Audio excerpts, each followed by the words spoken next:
So here we arrive at what I can only describe as an interesting point in the timeline of generative AI being integrated into our society and specifically social media slash content creation at large.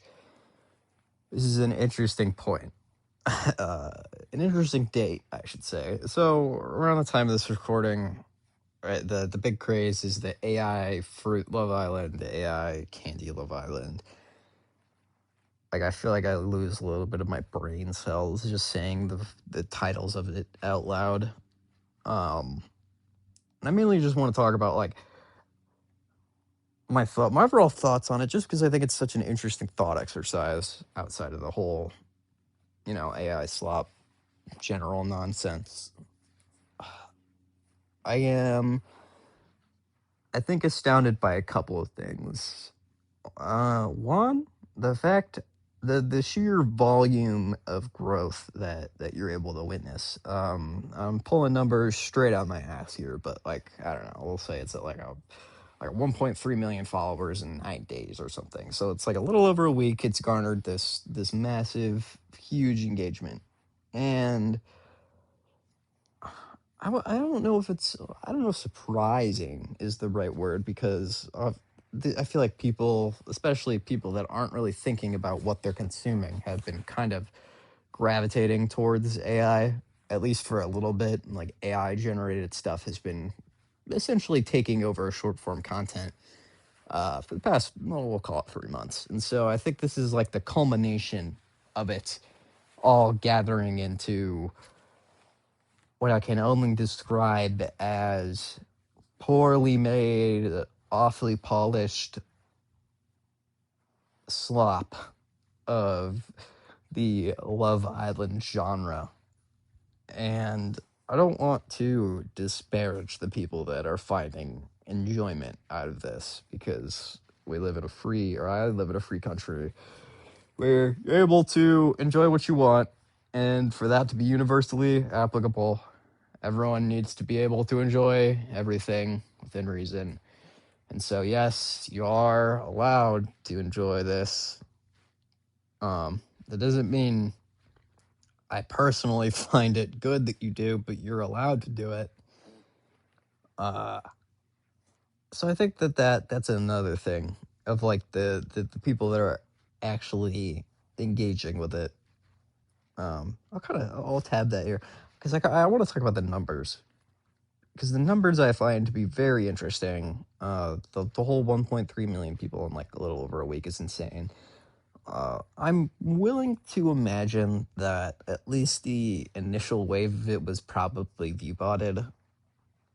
Again, this is total conjecture here, straight from the ether. I have no proof of this, but I would like to believe that a lot of the initial stuff was botted up, and then because of all the views and whatnot, it gets pushed out to actual living, breathing humans, and then eventually living, breathing humans are latching on to the fact that this is something they've never seen before, and yada yada yada. So I can understand how we got here, and I just find it interesting that we're even in this position to begin with because the parody has already began, right? Or already begun. The Fruit Love Island, we'll say, is the origination of everything, right? We're already seeing Candy Love Island. I'm sure we'll see Chocolate Love Island or any other edible genre of food Love Island as the various different people slash husks behind the creation of it kind of try to latch on to this teat and garner as little or as much engagement as they physically can, because a lot of it I guess a lot of it I would say I'd like to believe that like it's like half real people, half rage bait, half engagement bait, but like you open the comments and it's all serious. So like, well, not all serious. There's absolutely some facetiousness. But you see the real comments of people being genuinely engaged with this, And there's a guy on TikTok I saw who was like making the sped up videos of his own voice talking about it, and it's like I hope that it is in the pursuit of rage and engagement bait, and not because they're genuinely interested. But uh, who knows, right? My worry is that all these there's millions of people, and I doubt this is true, but like millions of people genuinely engage with this, and they prefer that over what we presently have, which is actual stuff by actual people. So it's just an interesting, I think, numbers game. When you look at it just purely off of numbers, then you ignore all the, I don't know if ethical is the right word, but like you ignore all the controversy around it, I suppose. Um, so that's an interesting part of it. Numbers I find to be perplexing, because just off of the scale alone. And then we hit to the point of like, are these actual real people behind this, or is it still bots? I would be curious to see what the breakdown is of actual people being engaged with this and like following it consistently, just off of like a curiosity aspect of like, okay, how much of this is actually a fad, right? Because I imagine a lot of this is like, oh, shiny new thing that they haven't really seen before. I feel like this happens with every new AI trend when it gets to social media, right? We get a big wave of new shit, and people are all excited about the new things. We can go back to the Yeti bugs and all the parodies of that when that initially first dropped. I imagine this is just another subset of that. At least I hope so. I worry that this stuff is around to stay, and I don't imagine it will be, just because of the quality of, and then big heavy air quotes here, content that they're putting out isn't exactly the greatest, right? It's all poorly made, nothing moves right.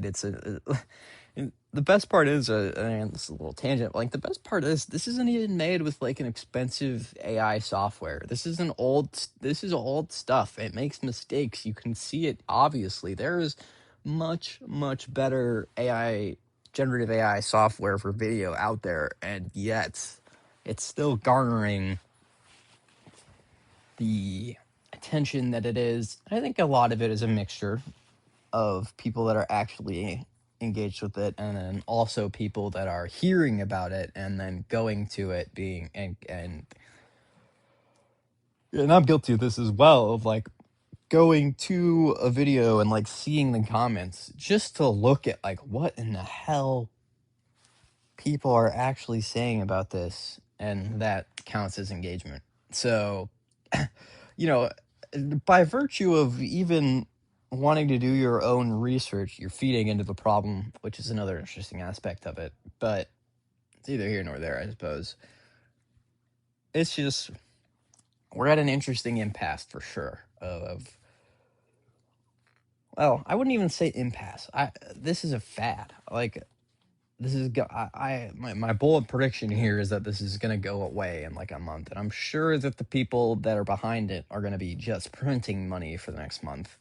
I'm not really entirely sure how lucrative short form social media is, but I mean, when you look at the views, you can't not assume that they're getting at least a little bit financially compensated for this. So I imagine they'll be sticking around, trying to milk this for all that it's worth. We'll still be seeing AI Love Island for the next probably year or so. Every now and then, it'll gradually get less and less inclined to be shoved in our faces. But as it is right now, because it's a trend, it's being shown off, and then because it's being shown off, people are being angry about it. People are making videos about it, haha, and this is causing more and more eyes to be on it. So it's a magnifying thing. It's a self-magnifying thing. Just the nature of people talking about it gets people to also pay attention to it, right? When your favorite YouTuber or whatnot starts making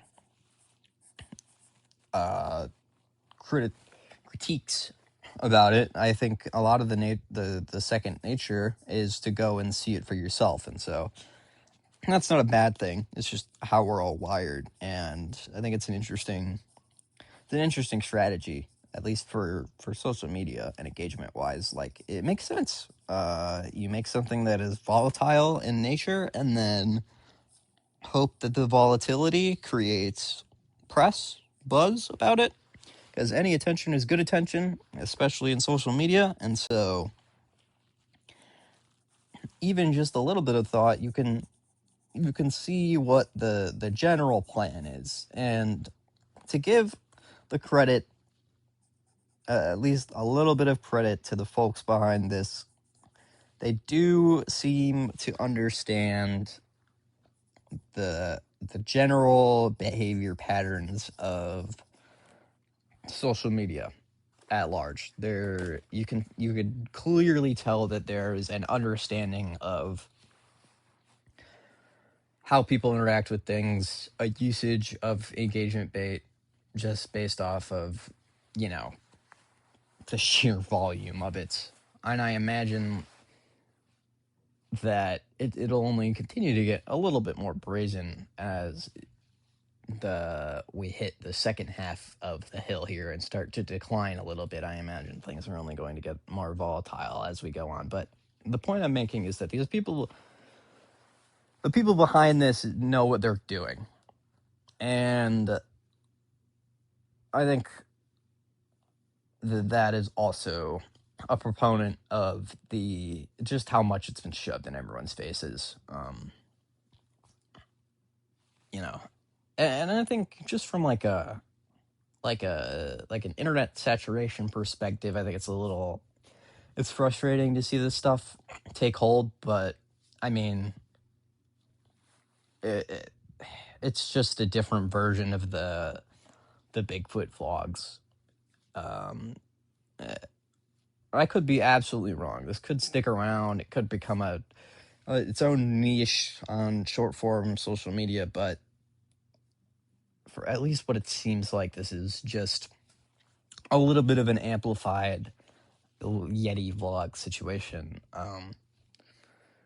I think people are very excited about all the shiny colors. I think one of the main things I have come to realize as I've grown is that people are just so dumb, so dumb, and will watch whatever interests them, and the bar is not very high. You just need some funny colors and maybe some loud noises, and bam, you got them hook, line, and sinker for like a month. So once I hit that point of realization, I think a lot of my worry, at least in the overall, like, is this going to take over social media aspect, kind of subsided. Of like, this is just a fact of life, you know what I mean? And the AI videos is just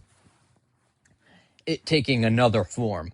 We've seen low effort, fancy color, bells and whistles stuff in the past, like Disney Plus, or the reason I say Disney Plus is like the Marvel just shoving 1,000 shows and whatnot in our faces, right? We've seen this in the past of not good stuff getting put out and still being watched, and I feel like once I hit the point of acceptance that that's just kind of how life works, I don't know, I just kind of started worrying about it a little less, just because you definitely hit a point where you realize that no matter what you say or do, people will still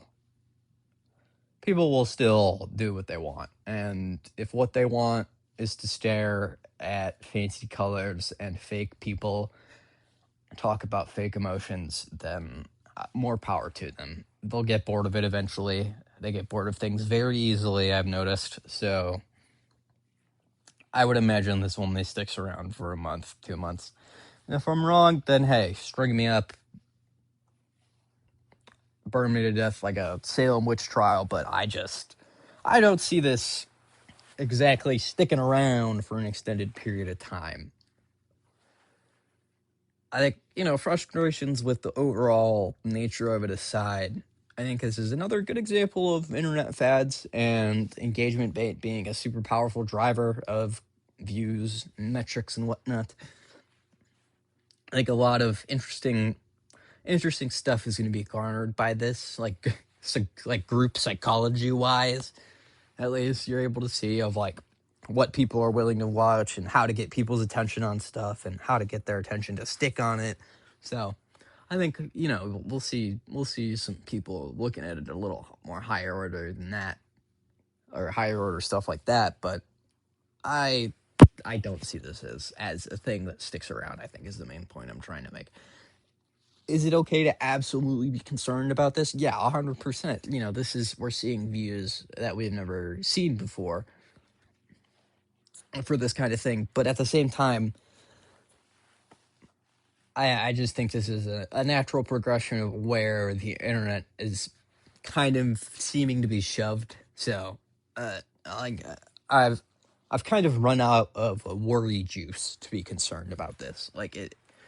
I have hit the point where I mean, I would absolutely love for the toothpaste to get put back in the tube, but it just seems like we've hit a point of no return with this stuff, and so I think the faster that people kind of compartmentalize the fact that this is just kind of the way things are now, the better it will get for your overall psyche. I think, again, a lot of I just find it comical to a certain degree, and I think that that'll go a long way in kind of quelling concerns about it as well, just because it's just you don't get any. There's no benefit in worrying about it because there's nothing to change, right? There's nothing. There's nothing you or I or Bob from down the street can do or say to get people to stop watching this in mass. So the most you can do is kind of sit there, look at it, acknowledge it, kind of think about why it is that it's even happening, and then move on. And I I think I'll just close with saying I hope this goes away because it is just AI slop to the nth degree, right? It's poor, it's filled with mistakes, it's flashy colors, bright lights, perfect for the average consumer, I guess, that just wants to drool and stare forward endlessly.